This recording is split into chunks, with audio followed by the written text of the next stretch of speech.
the hair loss is iron deficiency, anemia, age, genetic, hormone talking about like thyroid hormones, pregnancy, changing fluctuation of the hormones during pregnancy, childbirth, menopause. Definitely people who have radiation chemotherapy, you say that you see that they lose hair a lot. Stress can definitely induce the hair loss. Nutritional deficiency, like especially iron. Low protein, Yeah. low iron. So these were no different so causes sorry of for hair loss. It's stress, These nutrition. are just part of the lecture. Okay. Treatment for hair loss, you hear minoxidil, people Rogaine, or brand name is Rogaine.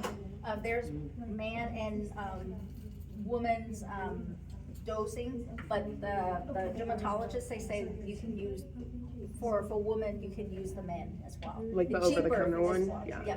Yeah. Wait, I'm sorry, was that stress, nutrition, pregnancy, what else for hair loss? Fluctuation of hormones, medical condition like thyroid problems, menopause, childbirth, radiation, chemo, stress, nutrition deficiency, and autoimmune disorder.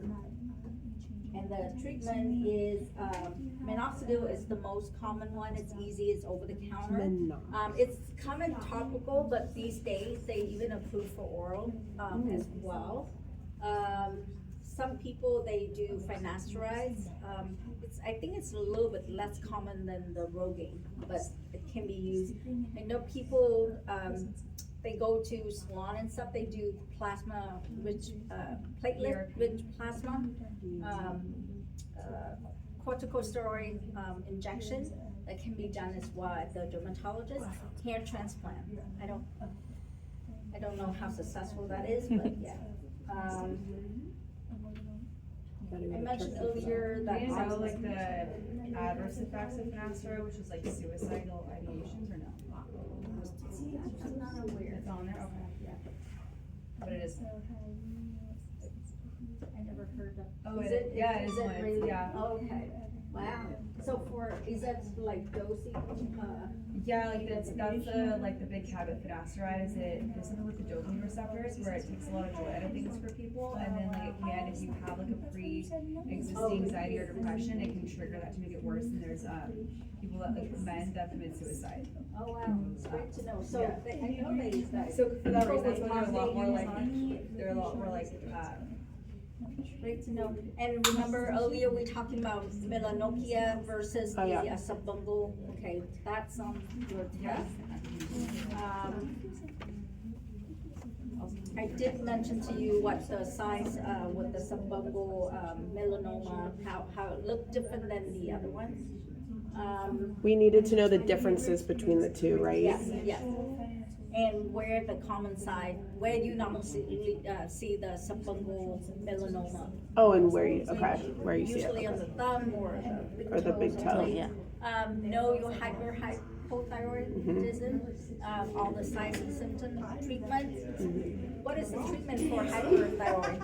Hyper, was that? Hyper. The hyper was the Methamoxamil. Yeah. And then hypo was the levothyroxine. There is some other like non-synthetic hormone as well, but not as effective, right? Do we need to know education on it, like when to take it, like The synthroids, I think. like when we need to know when. to take Yeah, it and how to take before it. you eat, Before you in the eat, morning. in the morning at the same time. At least 30 minutes before you For eat. hypo, you guys know the thyroid storm versus The thyroid storm and then mycelium. Yeah. No, I'm good.